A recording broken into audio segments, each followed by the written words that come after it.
oriente de Bucaramanga, Sergio Díaz, Noticias Caracol. Cientos de niños en el país enfrentan un verdadero viacrucis al momento de estudiar en medio de la cuarentena obligatoria. Los más afectados son los más pequeños que viven en las zonas rurales y periféricas, como es el caso de un pequeño en Villeta, Cundinamarca, que se las ingenia para recibir sus clases por celular porque no tiene ni internet ni computador. Esa es la realidad de muchos. A David, de 9 años, la vida le dio un giro de la noche a la mañana. Vive con su familia en la vereda Mave, a 40 minutos del casco urbano de Villeta, en Cundinamarca. Desde que recuerda, madruga con el anhelo de ir a la escuela, pese a que para llegar a ella debe caminar 20 minutos. Le entristece no ver a su maestra ni a sus amigos por cuenta de la pandemia. Ahora, su preocupación es que sus padres le hagan una recarga a su celular y así poder comunicarse con su maestra, que se encuentra a 3 horas de distancia en Facatativá. ¿Pudiste hacer la actividad de los números mixtos? No, profe, no lo pude hacer. ¿No lo entendiste? No. Papá, no, tampoco sabía. Es un buen estudiante y dice que quiere ser actor. Por eso no le da pena presentarse ante las cámaras y contarnos lo que más le gusta hacer en su casa. Y a mí me gusta ayudar, echarle de comer a las gallinas. La educación virtual es un tema que él desconoce. No tiene computador, tablet ni internet, pero su profesora se las ingenia para que las clases no paren y David siga aprendiendo. ¿Qué no entendiste? Aló. Aló. Aló. ¿Me escuchas? Todo un desafío para la docente y el alumno se ha convertido este cambio al que los llevó el aislamiento. El tema de impartir clases por medio de una llamada telefónica se vuelve complejo en la medida en que no es funcional y didáctico. Una situación similar vive Daniel, que vive en el sector de Ciudad Bolívar, en Bogotá, y aunque en la ciudad no hay problemas de comunicación, él sigue sus clases por medio de unas guías que dejan en una fotocopiadora cerca de su casa. Dice que anhela volver al colegio. Porque estoy en la casa encerrado, no tengo a mis amigos, a mi mamá le estresa que corra y grite, me aburro. Santiago y David son el rostro del gran reto que enfrenta el país para garantizar las clases en tiempos de cuarentena. Para expertos en educación infantil, el camino para brindar educación virtual de calidad hasta ahora está empezando. En estos momentos se está permitiendo que cada institución desarrolle herramientas a través de redes, del teléfono, de guías. Hay mucha creatividad y trabajo por parte de los docentes, pero eso no necesariamente es educación virtual. Estamos sobreviviendo en la educación. Precisamente ante este panorama, UNICEF, la UNESCO y el Banco Mundial hicieron una advertencia sobre el catastrófico retroceso en los avances en materia de educación si no se priorizan protocolos para la reapertura de las escuelas, aclarando que ese proceso se debe hacer de forma segura. Estos organismos fueron claros en que no están haciendo un llamado para que desde ya se reabran las escuelas. Lo que quieren es que existan protocolos para que cuando se dé este proceso de reapertura haya una transición rápida a las clases presenciales y así evitar la desescolarización. Desde el norte de la ciudad, Laura Daniela Cifuentes, Noticias Caracol. 1 de la tarde, 9 minutos. Precisamente para conocer un poco más del panorama de la educación virtual en Bogotá, nos conectamos a esta hora con el subsecretario de Calidad y Pertinencia del Distrito, Mauricio Castillo. Subsecretario, bienvenido. Y bueno, ya van a cumplir 2 meses los menores recibiendo educación con esta herramienta, de esta forma, y la mayoría no tienen los elementos técnicos ni internet. ¿Qué está haciendo el distrito para que no haya desigualdad, para que los pequeños reciban educación todos con la misma calidad?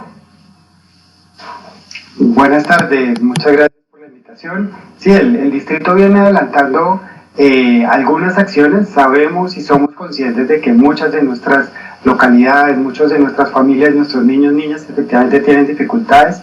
Viene adelantando algunas acciones, una de ellas puntual es con un memorando de entendimiento que se está haciendo con la firma con la empresa Claro, en la que se van a poder beneficiar 50.000 familias de la población más vulnerable con acceso a internet de forma fija. Esto significaría que a estas familias vamos a poder llegar posteriormente acompañados de elementos electrónicos como tabletas y computadores para que puedan hacer ese proceso de enseñanza y aprendizaje en sus casas. Esto no es solo el internet y el elemento, eso tiene que estar acompañado de contenidos pedagógicos que permitan este proceso. Asimismo, de todo el acompañamiento y seguimiento de nuestros maestros, nuestras maestras, nuestros directivos docentes, que lo hacen fundamental. También estamos conversando con la empresa de TV del Distrito Capital para ampliar este número de familias y llegar así a un mayor número de estudiantes para poder tener una de las posibilidades que es la virtualidad. No es la única efectivamente, pero creemos que con esto podemos mitigar en algo esa brecha que existe, esa brecha digital que existe entre unas poblaciones y otras poblaciones. Es que urge darle solución a este panorama, subsecretario, y lo decía usted, algo muy clave, no es solamente contar con las herramientas técnicas, hay otro punto que quisiera tocar y es el componente nutricional. Muchos niños dependen de ir al colegio precisamente para recibir esos alimentos. ¿Están teniendo en cuenta ustedes esto? ¿Qué hacen al respecto? Pues ustedes han conocido todo el esfuerzo que la Secretaría de Educación viene desarrollando desde el primer día de la cuarentena. Iniciamos con un proceso de entrega de refrigerios, pero rápidamente pasamos al tema de los bonos.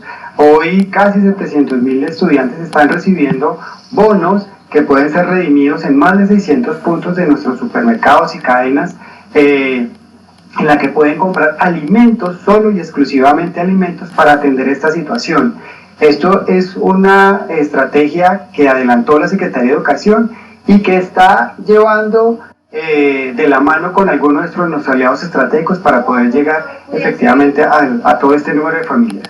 Segundo, en las zonas rurales de nuestra ciudad, ustedes saben, Sumapaz y algunas de estas, también estamos llegando con mercados alimenticios, esto todo en coordinación con nuestras rectores y rectores para llegar efectivamente y poder acompañar ese proceso nutricional de nuestros estudiantes, nuestras niñas y niños. Eso es lo que viene desarrollando la ciudad y lo viene acompañando efectivamente para atender esta situación que es muy difícil y que la entendemos definitivamente. Y nosotros estamos muy pendientes de este acompañamiento. Subsecretario de Calidad y Pertinencia de la Alcaldía de Bogotá, Mauricio Castillo, muchas gracias por atender esta invitación. No, señora, muchas gracias a ustedes. Cambiamos de tema. Una familia bogotana pasó de fabricar trofeos y medallas a máscaras y tapabocas anti-COVID-19. De esta forma han logrado mantener los puestos de trabajo de su negocio, de los que dependen otras 30 familias. Esta familia bogotana ha tenido que pasar, se diría coloquialmente, por las duras y las maduras. Hace 5 años a su hijo Andrés lo atropelló un taxi fantasma, un hecho que los golpeó, pero los impulsó a salir adelante para montar esta fábrica de trofeos y lograr una fuente de ingresos permanente. Sin embargo, la pandemia les cambió los planes y en vez de quedarse de brazos cruzados por la caída en sus ventas, migraron rápidamente a la elaboración de caretas para prevenir el COVID-19. Esa es nuestra careta facial, en la cual está hecha en un proceso en la cual hemos puesto todo el empeño, nos permite que esta careta realmente proteja. Ellos trabajan en equipo con 30 familias más en la elaboración de este producto. Esto tiene la temperatura, se calienta, se dobla, se dejan unos cuantos segundos para que quede en este procedimiento, queden doblados. Y después de eso, automáticamente se deja personalizado. El buen corazón de esta familia y su grupo de trabajo ha hecho que también donen parte de su protección al personal médico, policial y de bomberos en Bogotá. Le invitamos a los empresarios que hagan parte de este proyecto y tengan en cuenta que cada careta de esta que ustedes adquieran podemos estar beneficiando a más familias. Ellos esperan no solo ampliar sus ventas, sino sus donaciones, para llegar también durante la pandemia a pacientes con enfermedades terminales, habitantes de calle y adultos mayores que permanecen en ancianatos. ¡Qué gran ejemplo! Hacemos una pausa, pero antes los invitamos a seguir nuestra cuenta en Twitter, somos @NoticiasCaracol, y cuando regresemos a Noticias Caracol, primero en Noticias, esperen. ¿Qué hacer en caso de sufrir un accidente? Día de la semana en Israel, el preescolar y algunas clases de primaria se han reabierto, excepto en comunidades consideradas aún con riesgo alto de COVID-19. Es un día emocionante porque estamos regresando a los estudios después de un largo tiempo en casa. Es una emoción mezclada con miedo para algunos de los padres y para algunos del personal. Bangkok, en el sudeste asiático, vuelve a abrir después de un cierre de un mes 2 restaurantes, puestos de comida, salones y tiendas de mascotas. Eso sí, bajo estrictas medidas de distanciamiento social y con firmes estándares de higiene. El ministro del Interior de Venezuela, Néstor Reverol, denunció el ingreso frustrado de una incursión marítima de mercenarios al norte de ese país que, según el gobierno, tendría como objetivo provocar un golpe de Estado. Adriana Núñez, de La Voz de América, tiene los detalles. De acuerdo con la versión oficial, la operación se inició cerca de las 3:50 de la madrugada y allí fueron abatidos un total de 8 hombres. El ministro de Interior y Justicia, Néstor Reverol, dijo que hay 2 personas detenidas hasta este momento y están siendo interrogadas, y manifestó que una de estas personas detenidas pertenece a la agencia antinarcóticos estadounidense DEA. Sin embargo, esta es una información que La Voz de América no ha podido corroborar de manera independiente. De acuerdo con la versión del ministro Néstor Reverol, estos hombres, que él los califica como paramilitares y mercenarios, intentaron ingresar al país a través de lanchas rápidas para dar un golpe de Estado. Ni el gobierno de Estados Unidos ni el de Colombia han dado respuesta a las denuncias del gobierno de Nicolás Maduro, que dice que funcionarios tanto de Colombia como de Estados Unidos están detrás de esta operación.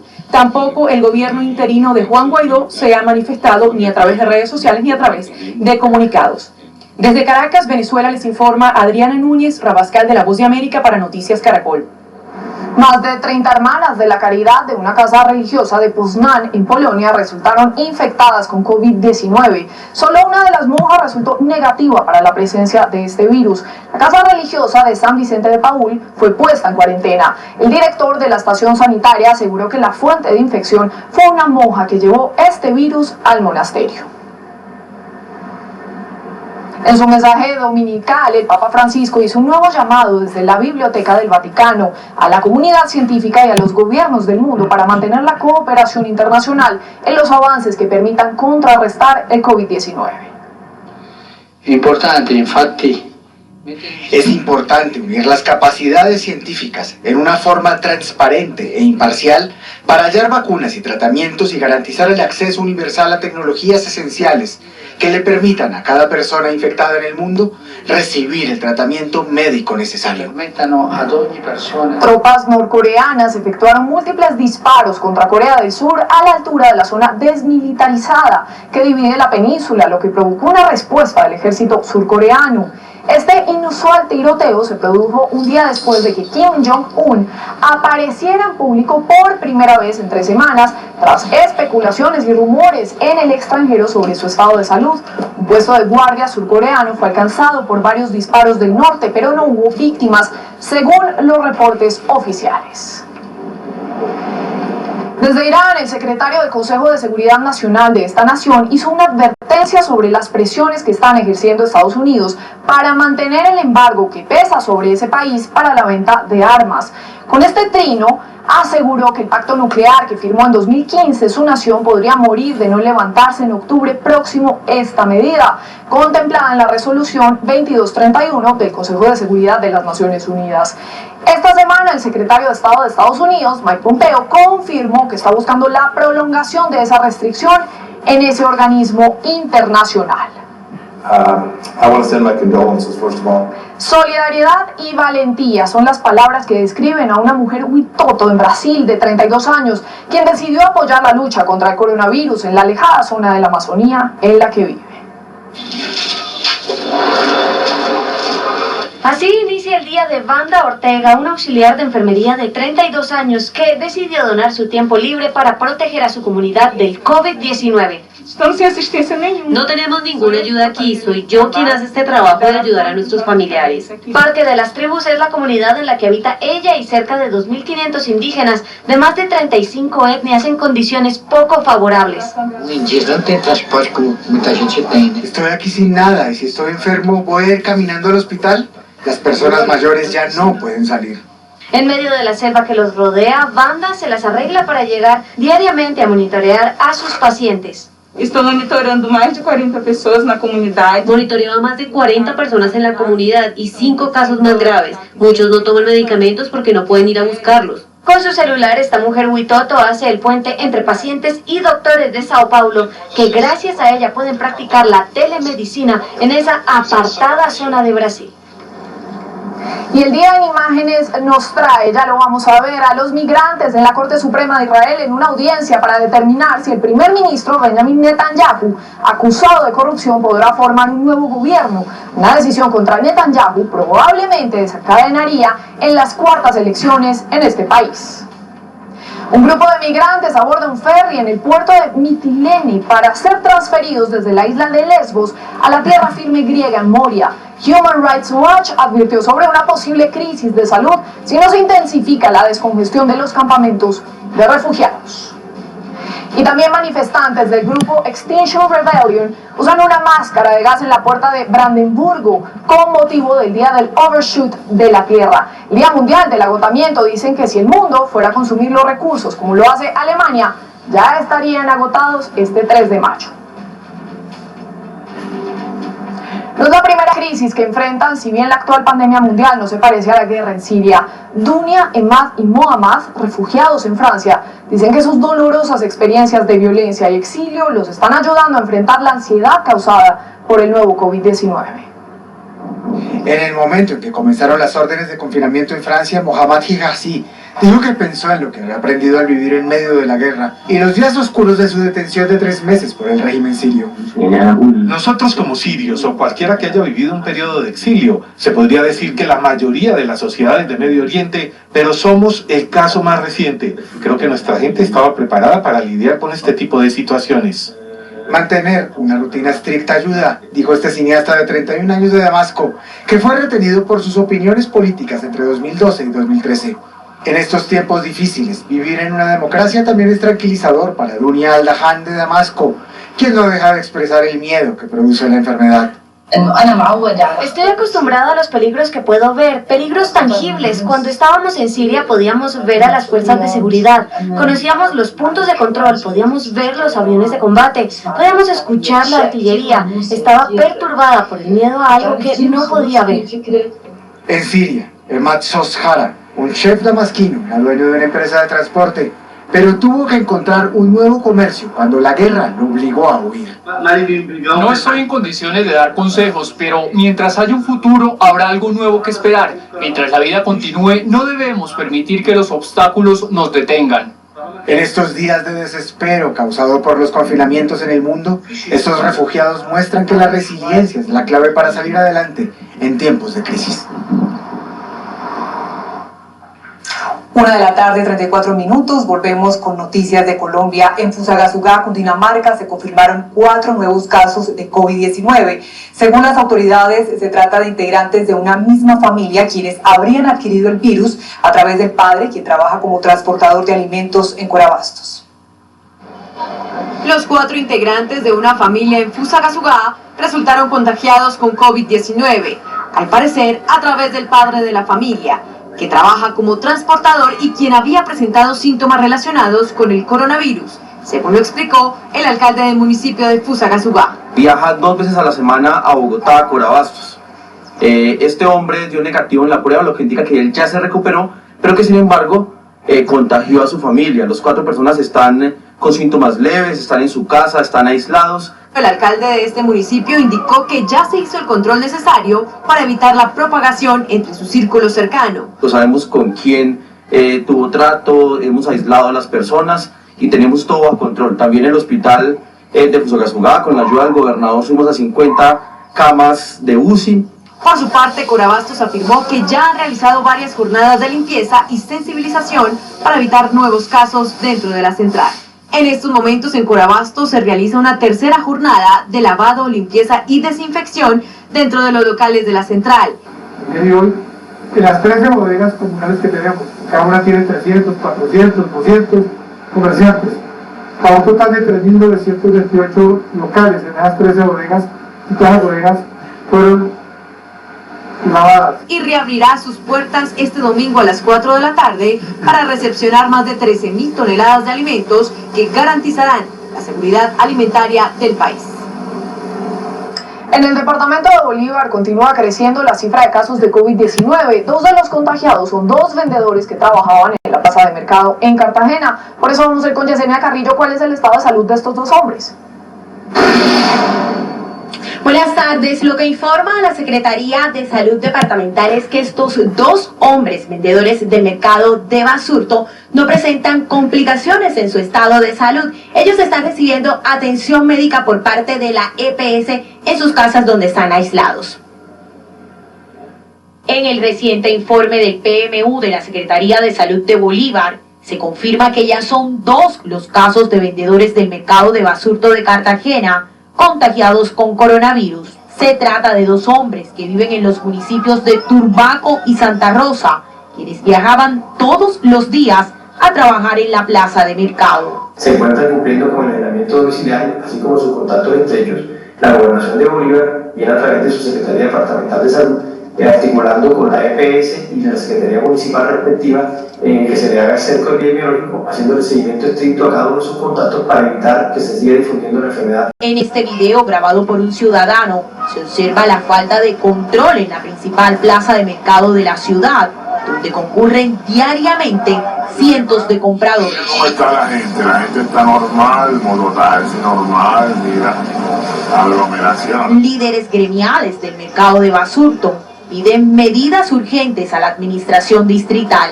En materia de prevención, desinfección permanente en las zonas de riesgo, sobre todo el mercado de Basurto. Pruebas masivas de COVID-19 rápidas para detectar posibles contagios y evitar la masificación. Un niño de 10 años, nieto de uno de los vendedores, también arrojó positivo para COVID-19. Las autoridades de Cartagena no se han pronunciado sobre las medidas que se tomarán luego de confirmarse estos 2 casos de vendedores contagiados con COVID-19. Lo que informan las autoridades es que en las próximas horas, aprovechando el toque de queda y que la plaza de mercado se encuentra cerrada, se realizará una jornada de desinfección. Es la información desde Cartagena. Yesenia Carrillo, Noticias Caracol. Gracias, Yesenia. Y también ante la crisis por el COVID-19, muchos ciudadanos venezolanos que se encuentran en Colombia han decidido regresar a su país.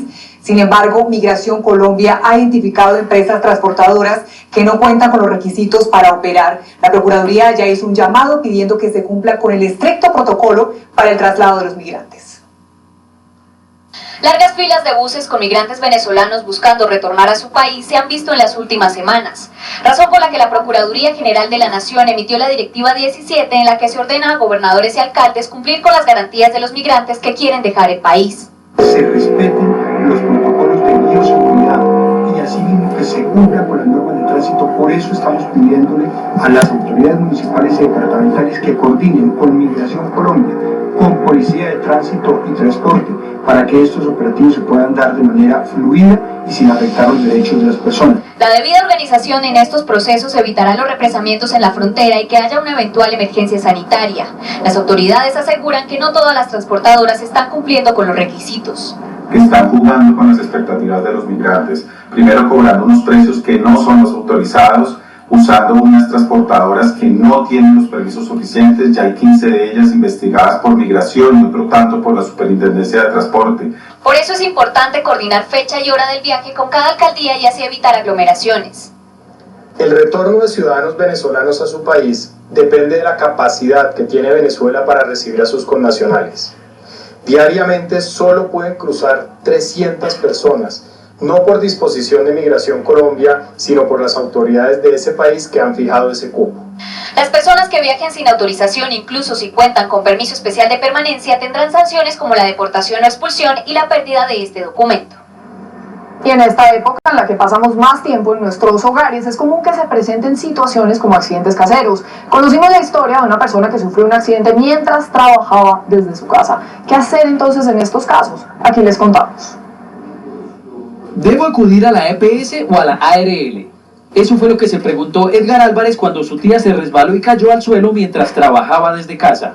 ¿Y esto es un accidente de trabajo? ¿Cómo se maneja este tipo de cosas? Esa fue como el gran interrogante. Para saber a dónde acudir en caso de un accidente durante el teletrabajo, hay que tener en cuenta el horario y la actividad que se estaba realizando. Si el señor teletrabajador, pese a estar por fuera de su horario laboral, sufre un accidente desempeñando labores propias de su trabajo, necesariamente deberá recurrir a su ARL. Por el contrario, si el señor teletrabajador, estando fuera de su horario laboral, sufre un accidente que no tiene ningún tipo de relación con sus actividades laborales, debe acudir a su EPS. Además, se debe establecer una relación entre el accidente y el trabajo. Por ejemplo, si usted sufre una lesión mientras se prepara un café, debe acudir a su EPS. La recomendación más importante es organizarse para no realizar varias actividades a la vez. Ahorita estamos combinando mucho las actividades laborales con las actividades propias del hogar y esto pues puede que se materialice en un evento no deseado o en un accidente por distracción. Dado que el accidente sucedió mientras estaba en la cocina, finalmente la paciente fue atendida por su EPS. En medio de todo pues nos fue bien, pero es importante que igual pensemos como en este tipo de accidentes. Recuerde que si la ARL no responde en caso de un accidente durante el teletrabajo, el usuario puede acudir al defensor del consumidor o a un inspector de trabajo. En instantes, el ciclismo vuelve a las carreteras de Europa.